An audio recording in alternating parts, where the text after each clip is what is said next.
Hello, everyone, and welcome back to Chapter 6, Nonverbal Communication. Previously, we've talked about the functions and purposes of nonverbal communication, and we ended on creating and maintaining relationships and regulating interactions. Now we're going to be jumping into some of the ways that we influence and affect other people. And we influence others by adapting our nonverbal communication so that people view us more favorably. What are some of the ways that we try to make relationships form? Smiling.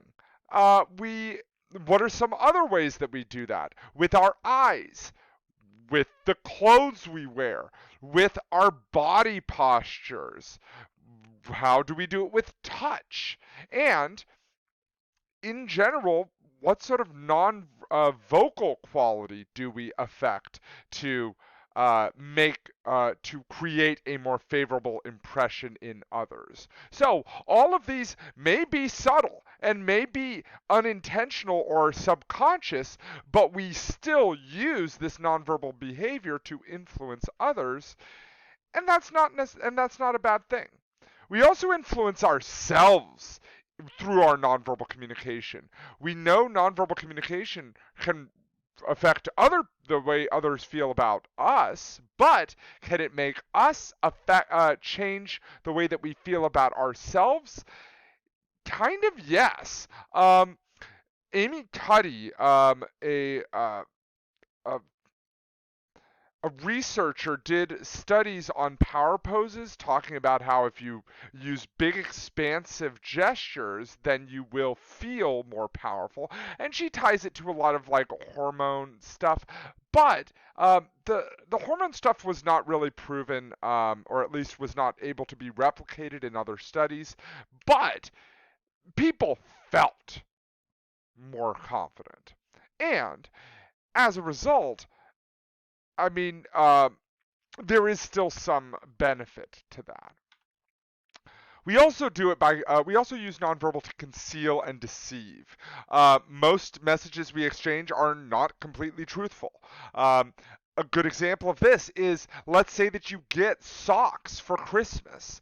Then, what are you going to do? I mean, maybe when we're older, we're like, oh, thank you, this is an awesome gift. But maybe when we're younger, we may still try to be polite, but we deceive through the nonverbal communication or trying to use the right nonverbal communication expressions to show that we are pleased with our gift, when maybe we aren't. So this is a big part of politeness, but it can also be done for deceitful purposes, or more negative purposes of trying to persuade someone to do something wrong or something that will benefit me in some way, at the expense of the other person.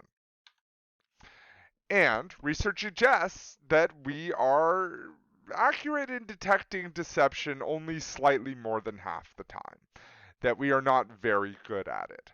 We overestimate our own abilities to detect others' lies, and we have a strong tendency to judge others' messages as truthful. A big reason for this automatic judgment of truth is not because we are gullible, but because it would be insane to assume that everyone would be deceitful at all times. In fact, that may drive us a bit crazy. So, what are some ways that we detect lies?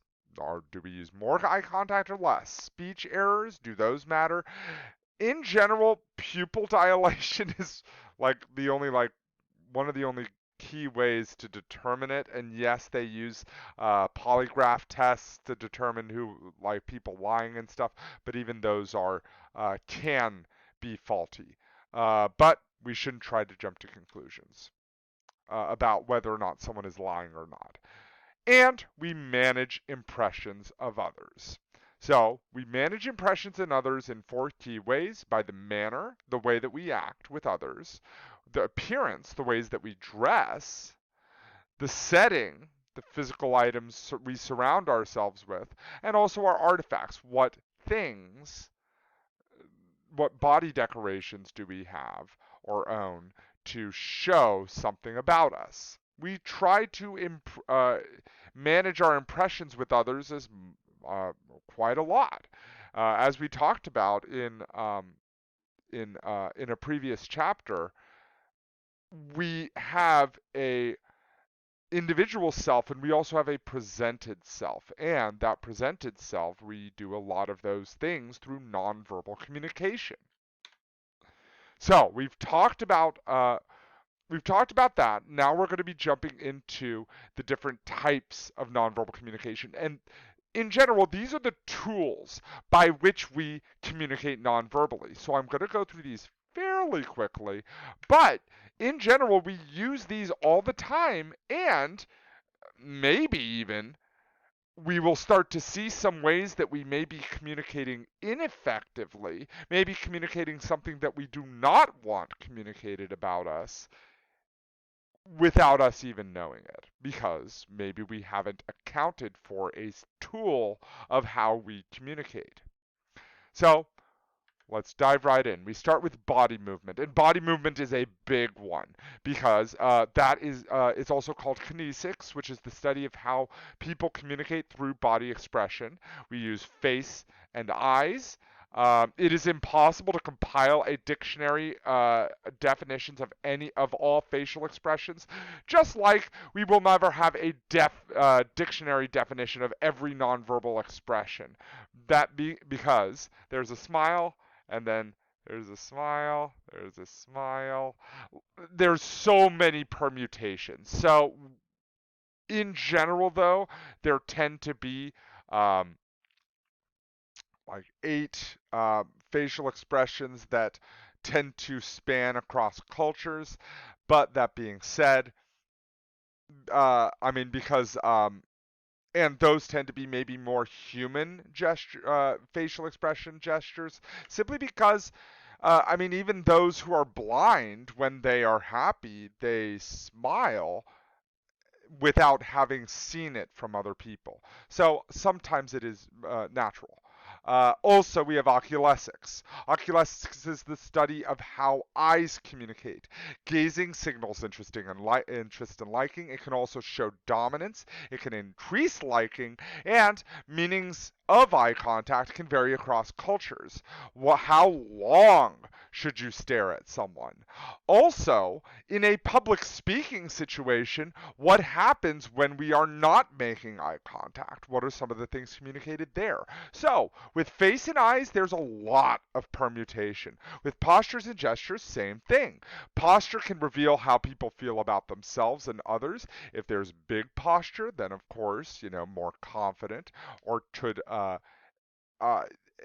and this could be intentionally or unintentionally having big posture. Also, gestures can be affect displays, showing how you feel in the moment. You could also indicate power or status through the gestures that you use. If you use big gestures, that's more powerful nonverbal expression, whereas if you use smaller, then it may indicate slower power or status in that situation, and also increased persuasiveness through if you use more gestures. We also have touch. Touch is or is also called haptics, which is the study of touch. Touch can very much be effective. Touch can improve infants' development, improves compliance, and related career effectiveness. Obviously, appropriate touching is a fundamental part of how we show connection with our relational partners. It is very human that we need touch. And as a result, when we are touched by, as a result, it is one of the most fundamental ways in which we create connection with others. That being said, when we are touched by people who we do not know, this obviously varies across culture, but that can imply a connection when there is no connection, and can get inappropriate. So, even if it is appropriate touch, like a touch of the shoulder. Um, so this leads to a greater amount and quality of communication when done effectively, and it's also affected through gender, because if a male touches a male, what does that communicate versus a female touching a male, or a male touching a female, or a female touching a female? That there are different rules associated with different types of touch as well as who is being touched. We also now jump into voice, and voice is not the words that we are saying, but everything else about how we say them. Paralanguage is the way the message is spoken. Rate, speed up, slow down. Tempo, whether you're affecting a certain type of tempo as you are speaking, sort of a rhythm. Volume, how loud or quiet. Pitch, how high or how low. You have tone or accent, all of which can affect how people perceive a message. There are also disfluencies like or like or that can reduce credibility and should be avoided in those sorts of situations. And we can also use sarcasm to a sarcastic tone to affect the verbal message. Because if I say, "Hey, you know what? Um, I'm so excited to come back from spring break." That obviously is going to seems fine, but oh, I'm so excited to come back from spring break. Obviously, what's believed, the verbal or the nonverbal communication? The nonverbal communication. A big reason for that difference is because nonverbal communication is less easily controlled, so we rely more heavily on nonverbal communication for the meaning, whereas the words are exactly the same, but due to the nonverbal expression that's different, then we believe the difference. We also have distance, how close or how far we stand from others, or how far we are. Obviously, is going to communicate things nonverbally. Proxemics, or how communication is affected by the use, organization, and perception of space and distance, is that. So when we stand very close, that implies a very intimate connection, whereas, and then as we move further, it is more public or not as intimate of a connection. So, what do you gather about their spatial zones in this situation? Obviously, this one's fake, and I think this one might be too. But the thing is that there is a lot of cultural meanings behind different proxemics. In fact, if George Bush in this situation wasn't so close, then that would actually be perceived as a slight or maybe even a unfriendly tone presented. Next, we have territoriality. Territoriality is the area that serves as the extension of our physical being. So, for example, let's say that I am eating at a restaurant and I'm like, you know what? I'm going to just go ahead and go walk away for a second. I have to use the restroom, but I'm going to come back. So, I have my food still there. I still have all my stuff, and I leave. Then, is it assumed that no one's going to take my spot? Because that is my territory, at least for the while I'm eating. We uh, also a movie theater. If there is a crowded movie theater and someone sits next to me, okay, that's fine. Whereas if it's a very empty movie theater, then it would be understandable and be a little bit weird for someone to sit a seat right next to me, or even a seat a few away, simply because there's all of these other options. So how we respond to violations, though, depends on who enters. So if I'm sitting in a movie theater and and there's so many spots available, and my girlfriend walks up, then yeah, I expect her to sit next to me, or else that'd be kind of weird. We also have maybe a celebrity. Oh yeah, that'd be pretty great if they sat right next to me. Or a stranger, maybe not. Why they enter your area is also important, because if it's a crowded movie theater and they're standing right next, then of course that makes sense. And then what territory was entered? a movie theater is a public place, so everyone has their own choice of where they want to sit. That's fine. But if it was, for example, your bedroom, that is a private place, and that obviously would be a more territorial, a place that would imply um, would be more you would be more territorial over. We also have time. Time also communicates a lot. Chronemics, or how humans use and structure time, communicates this. So, waiting can be an indicator of status, meaning that if people have to wait for you, that can communicate something. We tend to be a more and use of time is culturally based, yet rules of time vary within the culture. So, a good example of this is the United States. The United States is a very monochronic culture, meaning that time is money, and that when my time can be wasted, my time can be spent, my time can be um, used well, and time matters. Whereas in more polychronic cultures, time doesn't matter all that much. Things get done when they get done, and it's not an overt focus on time. That being said, there are rules of time that vary within a culture. For example, in the United States, if I show up late to a job interview, that is bad. Very, very bad. Whereas if I show up late to a party, yeah, well, that's kind of expected. We also now move on to physical attractiveness. Attractiveness affects interactions between people. Who could have ever imagined? So, the benefits of attractiveness outweigh the downsides. So weird. And attractiveness can be controlled, however. Obviously, we are talking about physical attractiveness, but there are ways that we can modify our physical appearance. Attractiveness is also cultural, meaning that in some areas there may be um, different things that people look for in a physically attractive person, and we are usually attracted to those who are like us.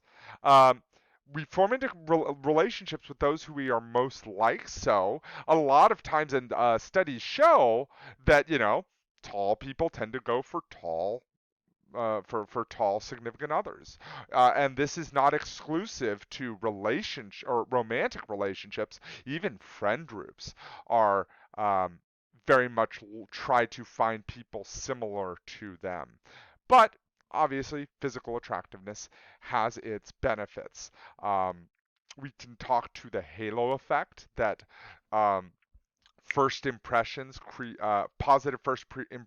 create a more positive perception of the person. And what is more first impression than their physical appearance?